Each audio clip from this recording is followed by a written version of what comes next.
Good morning. I'd like to welcome our Grand Round speaker, Yogen Saunthararajah, joining this morning. Yogen grew up 12 time zones away in Singapore, went on to medical school at the University of Cardiff in England, went on and did further training in house staff at University of Hawaii, where he was a chief resident, and then became serious about hematology, joining Neil Young's group for his hematology oncology fellowship at NIH. And at the beginning of the millennium, he started a faculty job. First one was at University of Illinois, and then he moved from Chicago over to Cleveland, where he's been with Case Western and the Cleveland Clinic over the last decade. Over that, currently he's also co-leader of the developmental therapeutics at Cleveland Clinic, and continues to maintain an active laboratory, 80% research. And going through his CV, I noticed many awards for teaching. I think you'll see why in a short moment. But what impresses me the most about Yogen is that for over 2 decades, he has focused on a basic concept that he'll elaborate on this morning, and has brought to the concept of epigenetic regulation of gene expression to apply it to some really important medical problems. Hemoglobinopathies is sort of a little bit ahead of oncology in terms of the data, but he presented a very well-received ASH presentation showing the techniques and concepts he's going to present this morning applied to sickle cell disease. And today he's going to take these same concepts and techniques into oncology and give us a talk that's entitled Higher Level Pathway Objectives of Epigenetic Therapy, a solution for the P53 problem in cancer, a problem that I think we'll all agree is a big one. So we look forward to your talk. Thank you. Thanks for being here, Yogen. Thank you.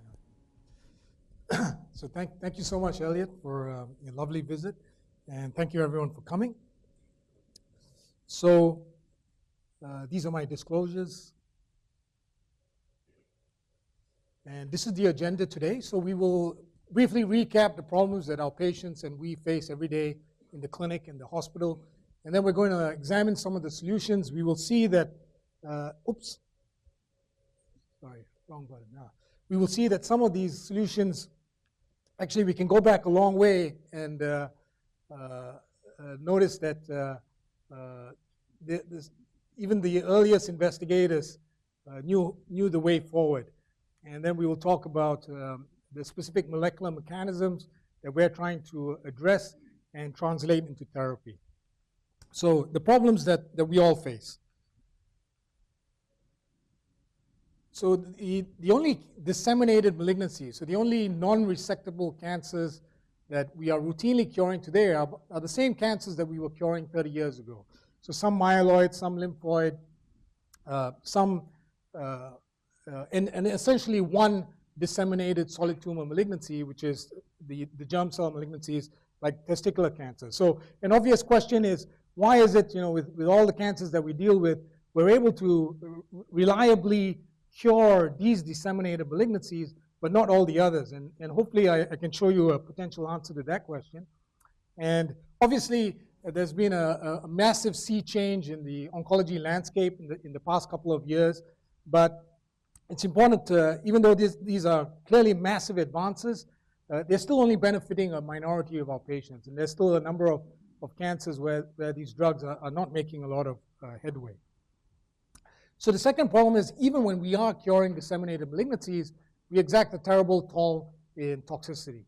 And so even in those childhood malignancies that we routinely cure, in the St. Jude's follow-up of survivors of childhood cancers, it wasn't 10% or 20% or 50% which had long-term complications. It was 100% had significant major long-term complications of their curative therapies. So the solutions to these obvious problems, right, that we all know are dealing with on a routine basis, the solution is quite obvious and it's quite common sense. And Ehrlich had a specific name for it. As happens in academia, we've changed the name with time, right, so we can publish our papers in high-impact journals. But the answer is obvious. We need to be looking for differences between cancer and normal, and we need to be targeting those differences. Specifically, what we target needs to be something essential for cancer and not for normal. That's also kind of obvious. And nothing is more essential in biology than self-replication. It is the basis, the engine, the driver for all biological evolution, including neoplastic evolution. So we can reduce this question, or we can reframe it, or this issue that we're trying to address is to a simple question. Is there a difference in this essence of all biology, self-replication, between cancer and normal?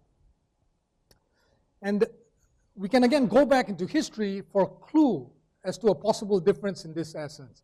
And in the first examinations of cancer under a microscope, the first histological examinations of cancer by Huntsman in 1890, he coined the term anaplasia, which was basically loss of differentiation. And again, this is something that we routinely deal with. It's so commonplace that we don't even think about it. We routinely use loss of differentiation to distinguish a benign malignancy, a benign tumor from a frank malignancy. We routinely use loss of differentiation to distinguish a more aggressive from less aggressive malignancy. Sometimes this loss of differentiation is very obvious, even macroscopically or under the light microscope, as it is so clearly with acute myeloid leukemia.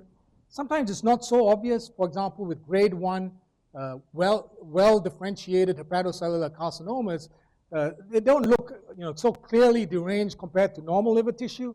But actually, when you do microarray or RNA sequencing on a well-differentiated hepatocellular carcinoma, literally hundreds and hundreds of hepatocyte differentiation genes or epithelial differentiation genes are suppressed in hepatocellular carcinomas compared to normal liver. So blue means lower expression, and red is highest expression. So why does cancer feature this loss of differentiation? So commonplace that we don't even think about it. We can go back to our very origins to try and understand this question. So when we were unicellular organisms and we received a signal that conditions were friendly to replication or reproduction, we would replicate, but there would always be, the self-replication would never be 100% with 100% fidelity. There'd be some variation, and those variants which were more suited to the environment would continue to reproduce and replicate. So we all know this. Now, as multicellular organisms, we have billions of cells replicating or reproducing every day. We cannot afford to have those replicating entities evolve. We need, a social order in the multicellular context. So in the multicellular context, this natural tendency, this natural built-in feature of self-replication, its tendency to evolve, is being reined in by having the most replicative entities in our body, committed progenitors, having that replication tightly coupled to progressive differentiation, which culminates in terminal differentiation programs which will dominantly antagonize the proliferation program. And as an emergency brake, just in case this, this coupling of exponential proliferation to terminal differentiation, just in case that fails, we have an emergency brake of apoptosis. Now, of course, we still need self-replication. We still need stem cells, but that self-replication is very tightly coupled with quiescence. So we have stem cells, but their growth kinetics is linear rather than exponential. So now we can understand why cancer features loss of differentiation, right? So because advancing differentiation inevitably will culminate in the multicellular context, in termination of replication, reproduction, and proliferation. So we need to ask ourselves then, so we can understand why there's loss of differentiation, but where in this differentiation continuum is the loss of differentiation occurring? Cancers have to exist somewhere along the differentiation continuum. They have to exist somewhere along this continuum, and the intuitive expectation in the literature and for some decades now has been that the loss of differentiation is occurring in this compartment. After all, self-replication is already an intrinsic property of cells in this compartment, So the expectation that's been the underlying concept, explicit or subconscious, that has been driving a lot of research is the idea that the loss of differentiation is occurring at this compartment. And basically, malignant self-replication is a deregulation of the normal self-replication that is a property of quiescent or usually linearly growing stem cells.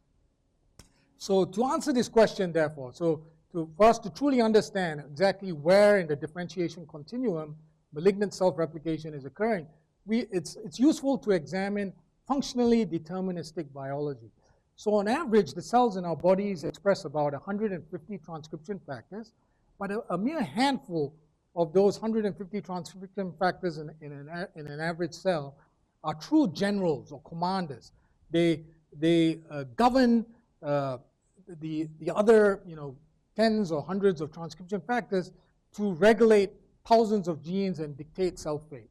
So the most powerful illustration of this character of our biology is with lineage conversion experiments, where you can take just these 3 or 4 defined transcription factors and you can put them into any cell and you can convert them into any other cell. And this is it's how the Nobel Prize was given to Yamanaka and Gurdon in 2012, because they showed that lineage conversion in the context of the master transcription factors that make embryonic stem cells.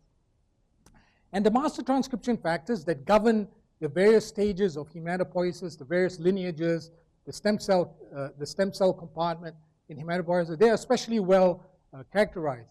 So why don't we look to see what are the master transcription factors that are expressed in leukemic stem cells. So as you can see, this is a master transcription factor that's well defined as a master determinant of hematopoietic stem cell fate. And as expected in normal hematopoietic stem cells, there's a lot of HLF, and its levels decline with commitment. But when we look at the AML hierarchy, including cells that by phenotype and by their functional capacity to initiate leukemia in immune-compromised mice are self-replicating leukemia cells, they do not express these master transcription factors. They don't express the master transcription factors that make normal hematopoietic stem cells. Instead, when you look at leukemia stem cells, the master transcription factors that they are expressing at supernormal levels, so hundreds or 1,000 times higher even than normal committed progenitors, are the master transcription factors that usually make a terminal lineage fate, like granulocytes or monocytes. So basically, leukemia stem cells are not expressing stem cell master transcription factors. They're expressing the master transcription factors that usually make a specialized end product. And this is true across the board. So obviously, there's a lot of genetic heterogeneity and even some morphologic heterogeneity in leukemias. Some leukemias evolve over years. Some leukemias evolve over less than a year. But across the board, in all these leukemias, regardless of the genetics, regardless of the morphology, they all express massive amounts of the master transcription factors that make granulocytes or monocytes or megakaryocytes or erythroid, and they do not express the master transcription factors that make a hematopoietic stem cell or an embryonic stem cell. And this is true across all cancer. So if you look at the master transcription factors, so we know the identity of a lot of master transcription factors. And if we examine their expression in cancers, this is the TCGA, so this is about 50 samples from various representative cancers, and the master transcription factors being expressed in cancers are the master transcription factors that you see in the normal differentiated tissue counterpart. They're not embryonic stem cell master transcription factors or stem cell master transcription factors. So it turns out that our intuitive expectation and the expectation in the literature is that self-replicating tumor-initiating cells would phenocopy tissue stem cells. And so this is the expectation. We'd see accumulation and self-replication in this compartment. That's not what we see. Empirically, what we see is replication and accumulation of cells with the master transcription factor content of committed progenitors. So why is that?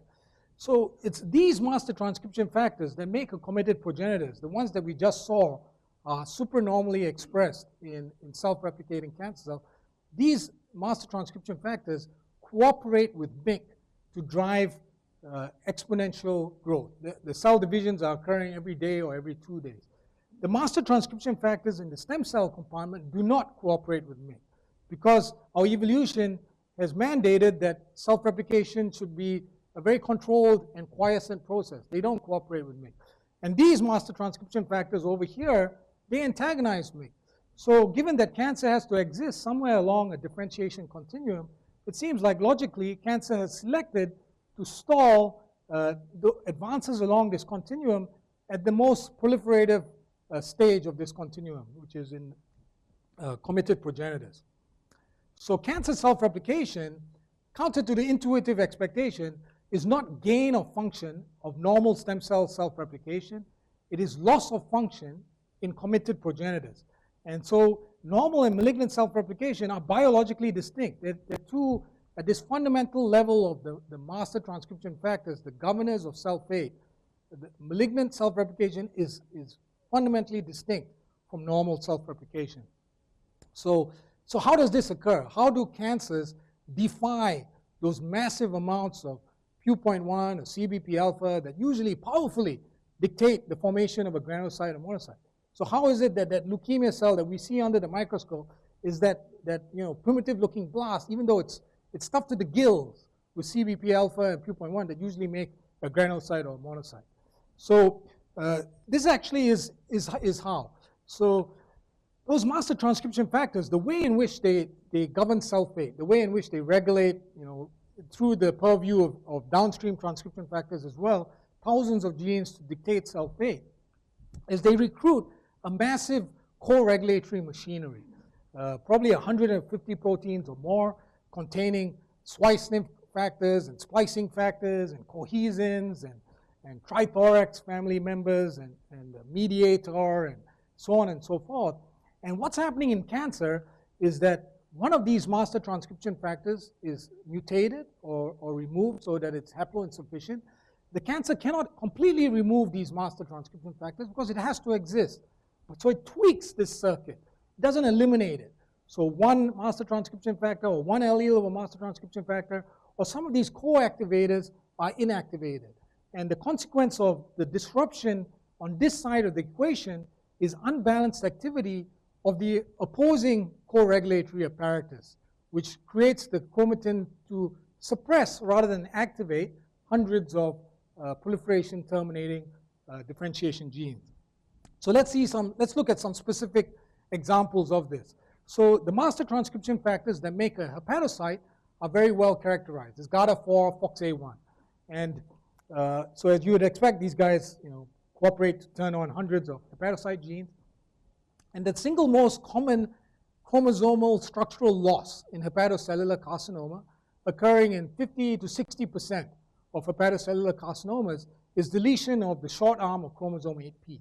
Now, no chromosome 8p is recurrently mutated, so the identity of that tumor suppressor gene or genes of chromosome 8p was not known. But if we did minimal commonly deleted region analysis, we find that these chromosome 8p deletions converge onto the locus for GATA4. And so GATA4 is gone in about 50 to 70% of one copy of GATA4 is gone in 60 to 70% of hepatocellular carcinomas. And in the hepatocellular carcinomas that have intact GATA4, what we see instead is inactivating alterations in the co-activators for GATA4. So if we pull down endogenous GATA4 from hepatocellular carcinoma cells, we can identify the co-regulatory apparatus it uses. And these co-regulatory components are amongst the most frequently inactivated genes biallelically or uniallelically in hepatocellular carcinoma. So that's the end result. And so one question is, if you're disrupting this master transcription factor circuit in this way, why doesn't it not threaten the existence as a proliferating committed progenitor? So to answer that question, we did unbiased analysis of the genes that are suppressed in hepatocellular carcinoma versus normal liver. So this is about 1,500 genes that are the most differentially expressed between liver cancer and normal liver. So these are genes that are upregulated in liver cancer. These are genes that are downregulated in liver cancer compared to normal liver. And if we go back to embryonic stem cells, where we all started from, and we look at the chromatin status of these genes, it turns out that the genes that are suppressed in hepatocellular carcinoma, in the embryonic stem cells, they have much less of the activation mark, for example, H3K4ME3, than the genes that are highly expressed in hepatocellular carcinoma. So this is unbiased analysis. You know, we just go back in an embryonic stem cell, the genes that are suppressed in liver cancer are suppressed, and even in an embryonic stem cell, and the genes that are highly expressed in liver cancer, they are in an activated state. And we can see the corollary for repression mark. So this is an activation mark, and this is a repression mark, so CpG methylation.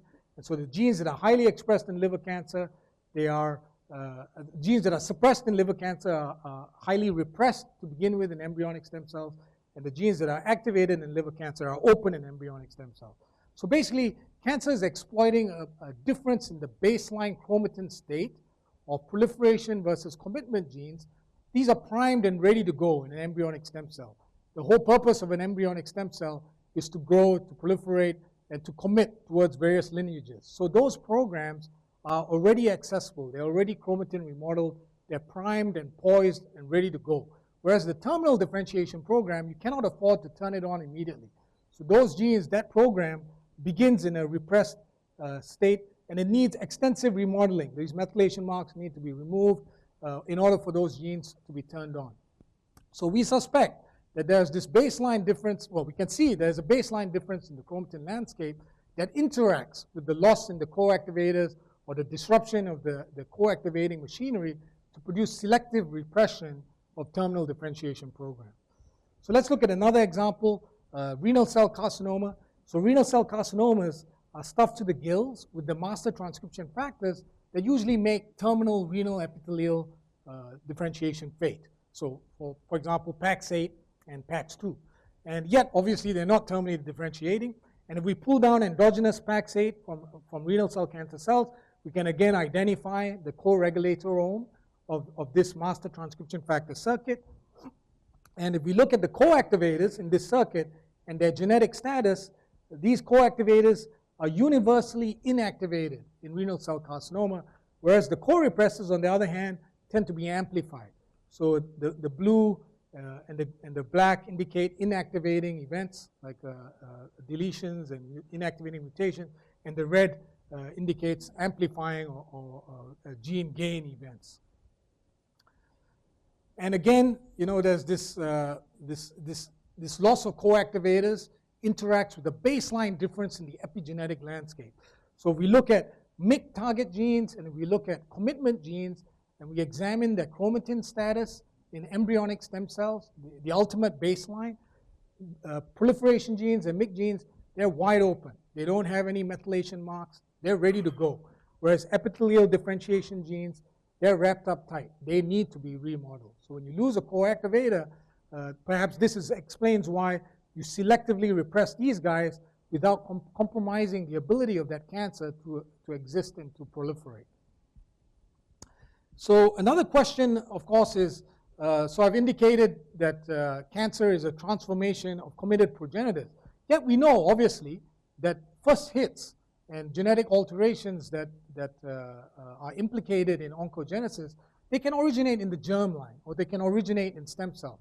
So for example, in myeloid leukemias, we can find DNMT3A mutations in hematopoietic stem cells, right? So how come the mutation is in the germline or stem cells, but this guy is talking about, you know, self-replication being in committed progenitors?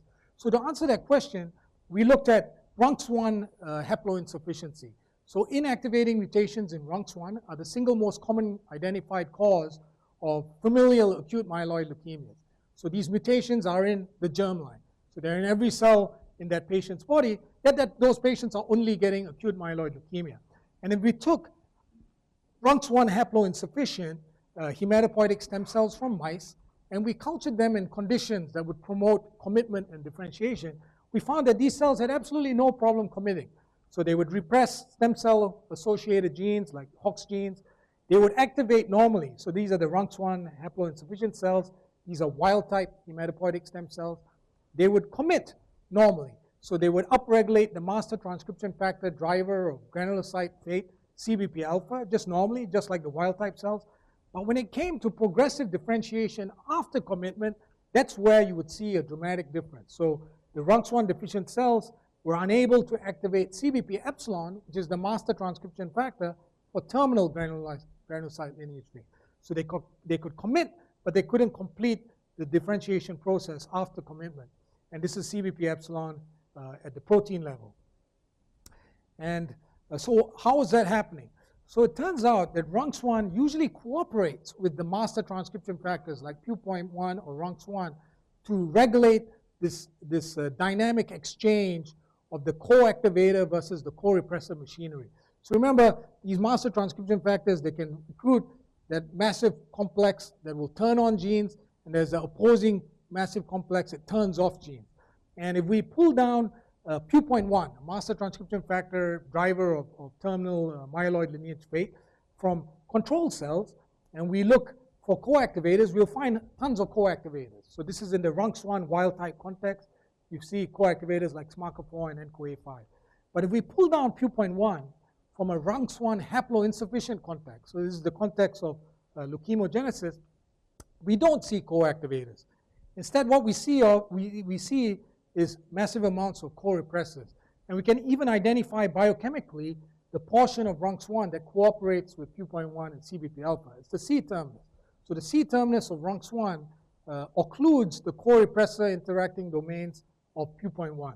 And that C terminus is the portion of RUNX1 that is eliminated in translocations like the RUNX1-ETO translocation. And we can characterize this on a global proteomic level. So basically, in the wild-type context, you see enrichment for co-activators when you pull down these master transcription factor drivers of terminal fate. But when you eliminate RUNX1, you decrease co-activator interactions and you produce a net increase in interactions with co-repressors. So even though the first hit in that process of leukemogenesis in these pedigrees with familial acute myeloid leukemia, even though that first hit is occurring in the germline and is present in every stem cell, the phenotypic consequences are exercised in the context of commitment, in the context of the usual cooperation of RUNX1 with master transcription factors to turn on hundreds of genes and drive terminal lineage fates. And so these themes, so I've just shown you a few examples, but we see these themes as being common themes across the board in cancer.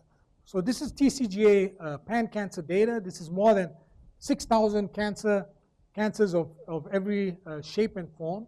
And we can see some clear common themes in cancer biology.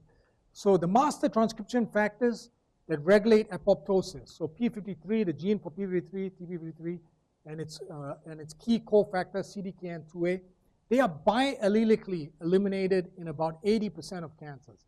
So that master transcription factor circuit, cancers want to get rid of completely, so biallelically eliminated. The master transcription factor regulator of proliferation, MYC, and the signaling pathways that stabilize MYC protein, those are constitutively activated or gained in about 50% of cancers. So the single most common amplification or gain event in all of cancer is of MYC, the master transcription factor regulator of cell growth and division. And the master transcription factor regulators of terminal lineage fate or their co-activators, their key co-activators, for example, SWI/SNF co-activators, which execute the most energetically expensive work in epigenetics, ATP-dependent moving around of nucleosomes, moving those nucleosome boulders along the DNA. That's the most important energetically expensive work in epigenetics. They're gone, or master transcription factors like GATA4 and GATA3 are gone, 100% of cancers. But unlike the inactivating events in the P53 master circuit, these are more subtle events.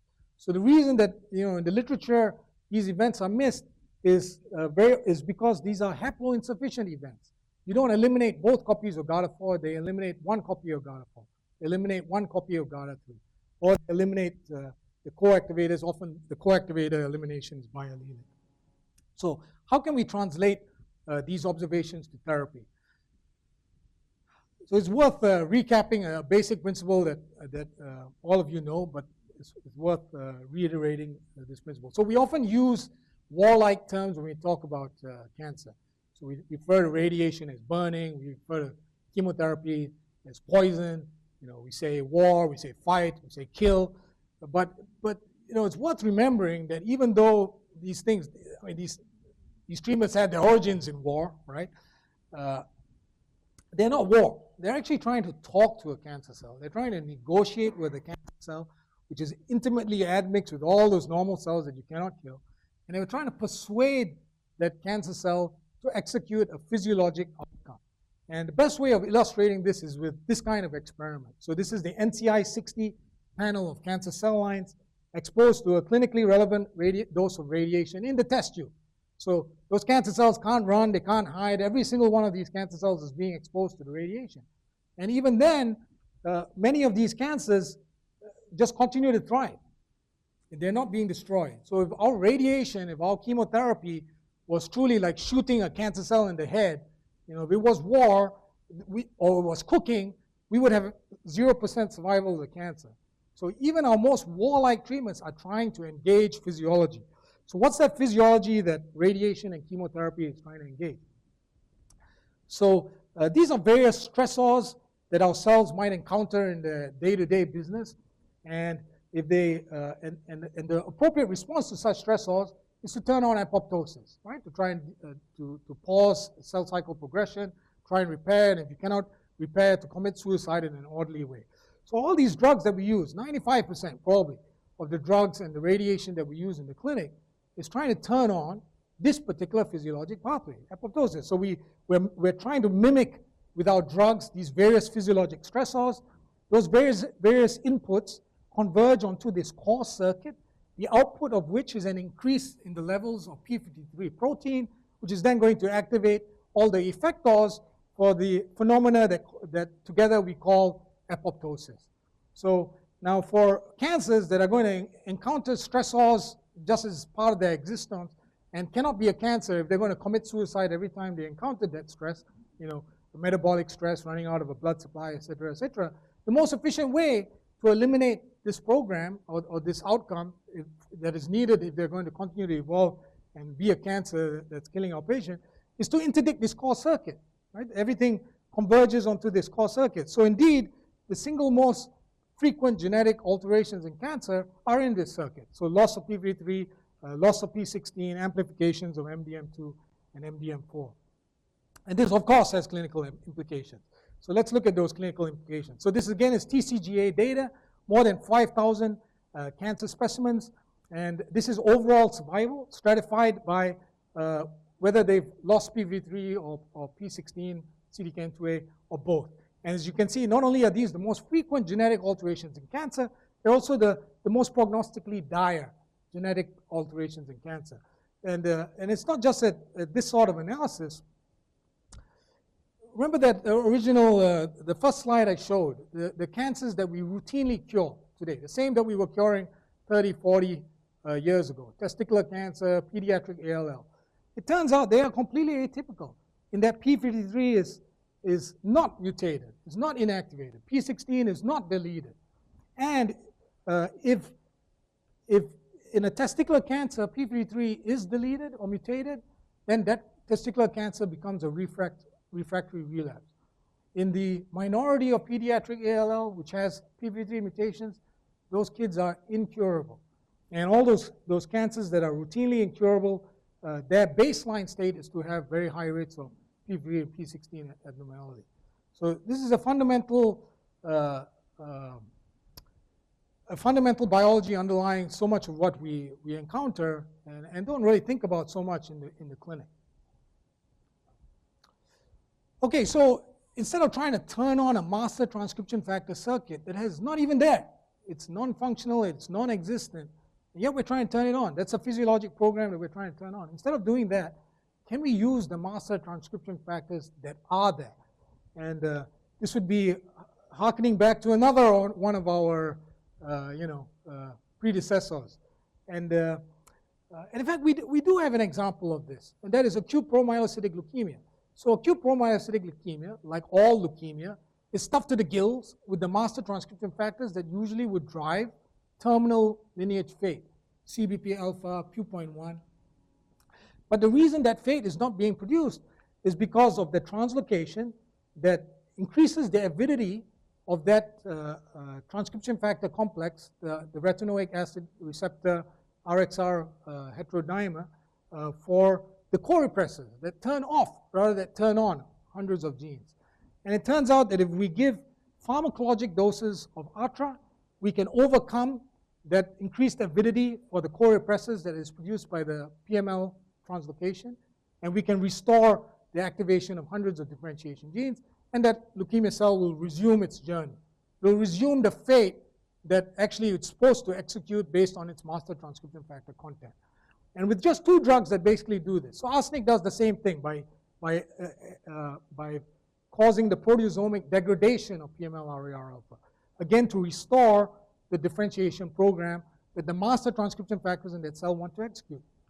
And APL, as we were discussing last night, APL treated with just 2 drugs today is the disseminated malignancy with the best overall survival of all.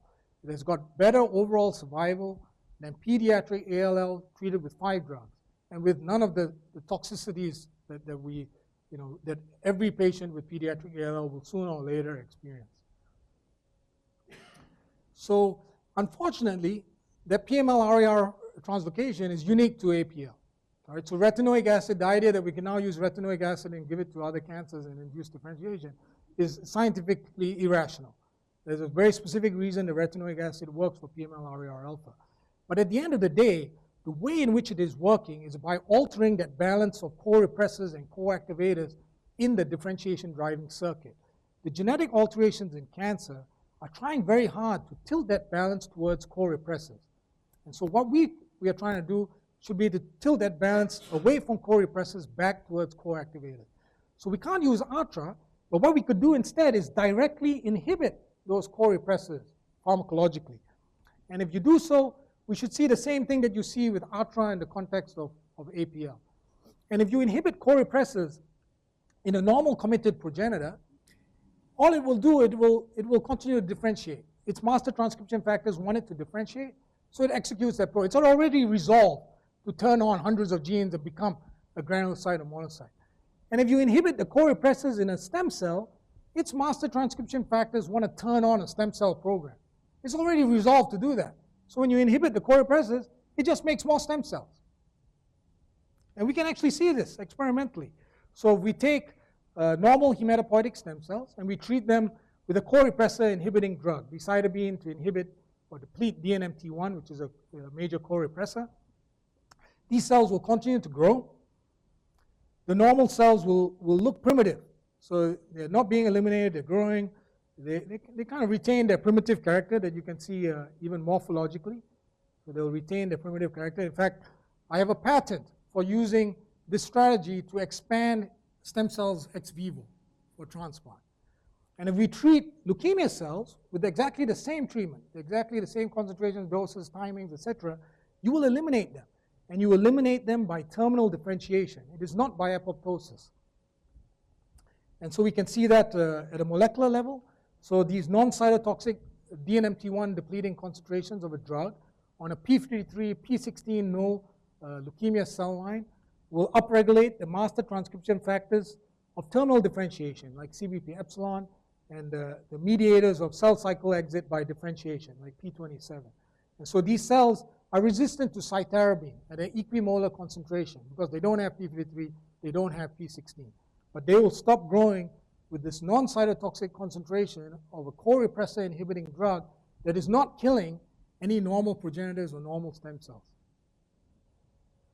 So, and there's a particular appeal to using this drug decitabine. So it turns out that we do not have a lot of co-repressor inhibiting drugs in the clinic.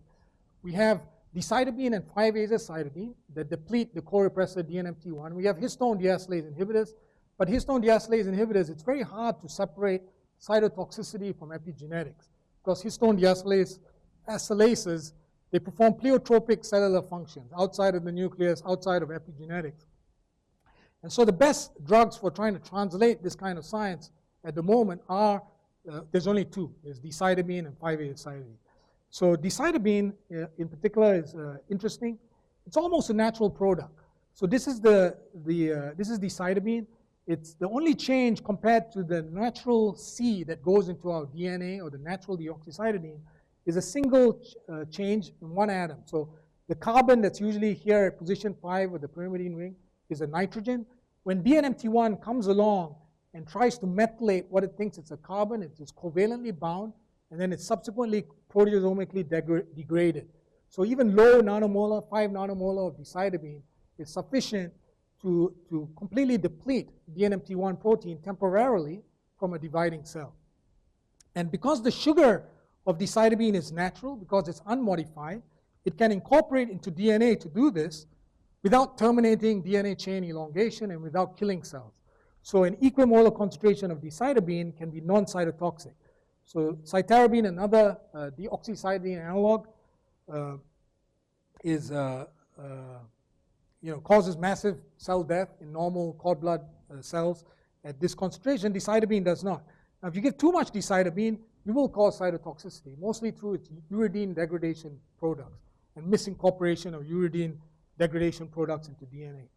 And so basically, the really nice thing about this particular drug that we have in the clinic, it's now a generic drug, is that you can produce a pure epigenetic therapeutic molecular pharmacodynamic effect of DNMT1 depletion. If you give more drug, it becomes a typical cytidine analog. It behaves like cytarabine or gemcitabine or clofarabine. It becomes a DNA damaging drug. And unfortunately, the FDA approved regimens of decitabine. So there's an FDA approved drug to treat one disease in the US, that's myelodysplastic syndrome. Those regimens are actually operating in this red zone. So they were derived empirically from our historical objectives, which were to induce DNA damage and cell death. And so they administered in a pulse cycle fashion. And actually, the MD Anderson folks looked at some of our experience, and they reduced the dose and gave it more often. And the reason to do that is that this epigenetic therapeutic effect, which for the scientific reasons we just talked about is what we're trying to achieve, they're explicitly S-phase dependent. And so each time you give the drug, you're only treating the fraction of the malignant cell population that happens to be in S-phase in that particular day.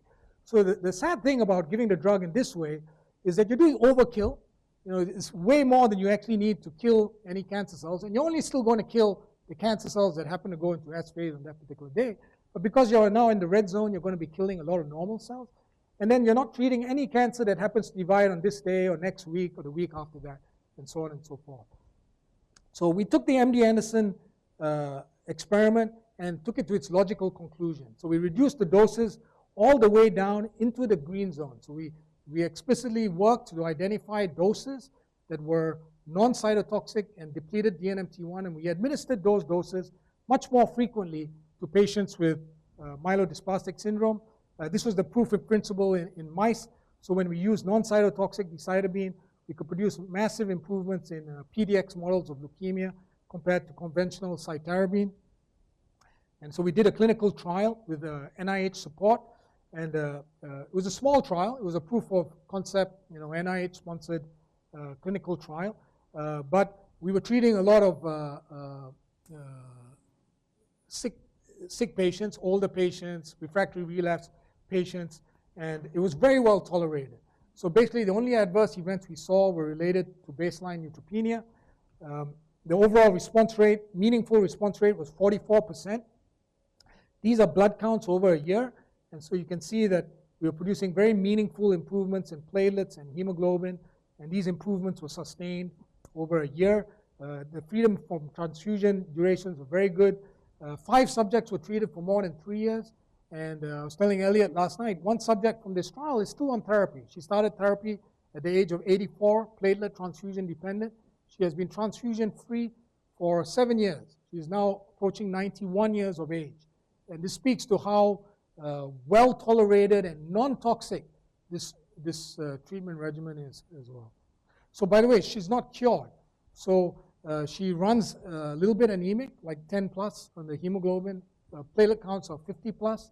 Neutrophils are 1.5. So we're controlling the disease. So it's not a cure, but because the treatment is non-toxic, we can maintain control of the disease within a clinical status which is very gratifying for her. And these tiny amounts of decitabine were sufficient to produce complete cytogenetic remissions, even in highly deranged disease, with very complex cytogenetics, p53 mutations and deletions. So why is that? So how is it that we can give tiny amounts of decitabine, less than 1/5 the molar amounts that we use of cytarabine, and yet we are able to produce complete cytogenetic remissions in cases where you would struggle to do so with cytarabine. You would struggle to produce a complete cytogenetic remission in somebody with 14 chromosome abnormalities with induction consolidation chemotherapy. But we were able to do this without toxicity in 84-year-olds and 85-year-olds, et cetera, et cetera. And that's because the molecular target is right and the science is right. This is where we're exploiting common core biology. It doesn't matter what the genetics is. At the end of the day, all of these cancers, all of these self-replicating cells, they have the master transcription factor content that wants them to differentiate. And the way in which they are avoiding that fate at the end, regardless of the genetic alteration, whether it's in RUNX1, whether it's in SMARCA4 or SMARC, AD1 or whatever, at the end of the day, the core biology is that instead of co-activators in the differentiation driving circuit, they're co-repressors, and we're inhibiting those co-repressors. And why is it that the cells don't just sit there? So another conceptual point to make is that just because a cancer does not have p53 or p16 does not make it immortal. p53 and p16 are mediators of a very specific physiologic program in response to stress, cell cycle arrest, DNA repair, et cetera, et cetera. It doesn't make a cancer cell immortal when it doesn't have p53. In fact, their death rates are probably higher. They're stressed, they're out of blood supply, and so on and so forth. Their growth is predicated on self-replication that is much greater than their death rate. And that self-replication is predicated on loss of differentiation. It's driven by loss of differentiated and committed progenitors. So when you restore differentiation, you're eliminating the self-replication advantage, the death vector takes over, and you get complete remissions. The cells disappear. And Vamsi can tell you from APL, that's exactly what happens. So, but relapse was inevitable. And when we looked to see how the relapse was occurring, the relapse was not because we were succeeding in depleting DNMT1 in the leukemia cells and they didn't care. Relapse was by cells where we were failing to deplete DNMT1. So when we did immunohistochemistry at the time of relapse, that's in red, and we measured the DNMT1 protein levels, very often they would exceed even the pre-treatment levels. Whereas during remission or maintenance of remission, the DNMT1 levels would be in green here. The DNMT1 levels were being successfully depleted by the drug. So how is this failure to deplete DNMT1 occurring? Well, for a particular dose and schedule, so when you have you have 5 patients with the same dose and schedule, there's still going to be great variation in the achievement of DNMT1 depletion just related to pharmacology, both at the level of the organism and at the level of the individual cancer cells. The main determinant is this enzyme, cytidine deaminase, that immediately, within minutes, deaminates cytidines to uridine. So uridine is a more basic building block of our biology, and the reflex of our biology is to convert a C to a U, which is a more basic building block. And this happens to cytarabine, gemcitabine, decitabine, 5-azacitidine. So this is one key determinant. And decitabine, when it gets into a cell, the rate-limiting enzyme on its intracellular half-life is the enzyme that phosphorylates it. Now it's trapped in the cell with that phosphate group.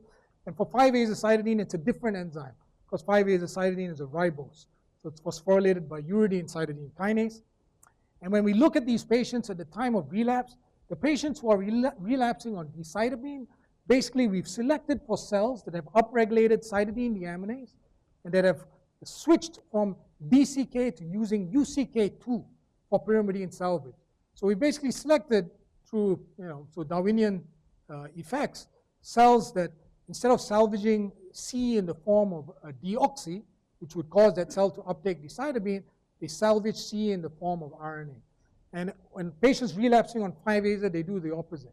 The cells we've selected for cells that are salvaging C in the form of a deoxy instead of an RNA. So basically, what cancers are doing is that we've selected for cells that have shifted their pyrimidine metabolism, which is, after all, it's metabolism. It's designed to be flexible and adaptable, such that the dose-response curve is shifted to the right relative to normal cells. Now, we could give more drug and we would still deplete DNMT1, but now we would be toxic, so it becomes clinically non-viable.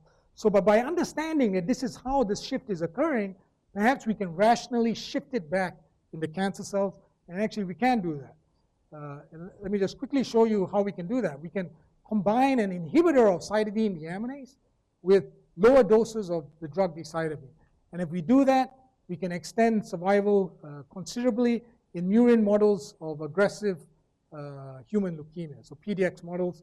And we can produce, and then we can alternate the 5-azacitidine and the decitabine to keep the cancer cell off balance with regards to that BCK, UCK2 switch. And we can produce survivals in these mice approaching a year. And by the way, when they eventually do relapse, again, it's by failure to deplete the NMT1 through even greater increases in cytidine deaminase in these leukemia cells. And as I was kind of indicating, this biology is pan-cancer. We can apply this also to solid tumors, and we can see this very clearly in vitro. We can terminally differentiate all sorts of cancers, kidney, bladder, breast, colon, with decitabine or other co-repressor inhibitors. And I'm just going to skip this. But there's one fundamental problem with trying to translate. We couldn't just take the drug that used for that proof of concept NIH trial in a myeloid malignancy and apply it to solid tumors. And it's because of this enzyme cytidine deaminase. It's very highly expressed in solid tissues. This is why these drugs have a half-life on the order of minutes. And this is why there's no cytidine analog that we give orally. It's because they would be immediately destroyed in the gut and the liver. And so we've had these drugs for decades, but we don't administer them orally. It's all because of this enzyme here, cytidine deaminase. So just like it cannot distribute through the gut and the liver, it cannot distribute through solid tissues where solid tumors are hiding out. So the way we address this is by combining these drugs with an inhibitor of cytidine deaminase. It's tetrahydrouridine. This is an old compound that's been around a long time, and it's completely non-toxic. Nobody's ever been able to find a toxicity of tetrahydrouridine. And indeed, when we combine lower doses of decitabine with tetrahydrouridine, we can distribute decitabine into solid tissues like the liver and treat cancers that are hanging out in the liver, whereas we couldn't do so with decitabine alone.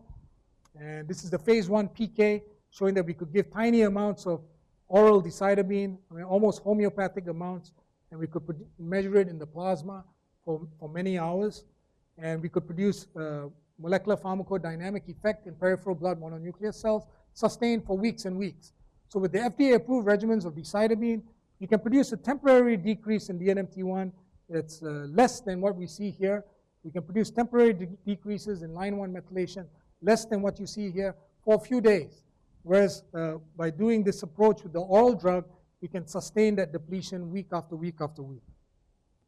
So basically, high CDA expression in solid tissues means we can't use parenteral decitabine or 5-azacitidine willy-nilly to treat solid tumor malignancy.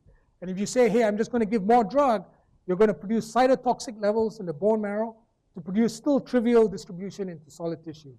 So by combining these drugs with an inhibitor of cytidine deaminase, we can now give it orally, and we can distribute through solid tissues for hours and hours. And a bonus with this kind of strategy is that you can convert non-immunogenic tumor cells into immunogenic tumor cells. And there's extensive science showing this. Basically, a lot of cancers avoid immune recognition in the first place by using epigenetic mechanisms to suppress antigen presentation.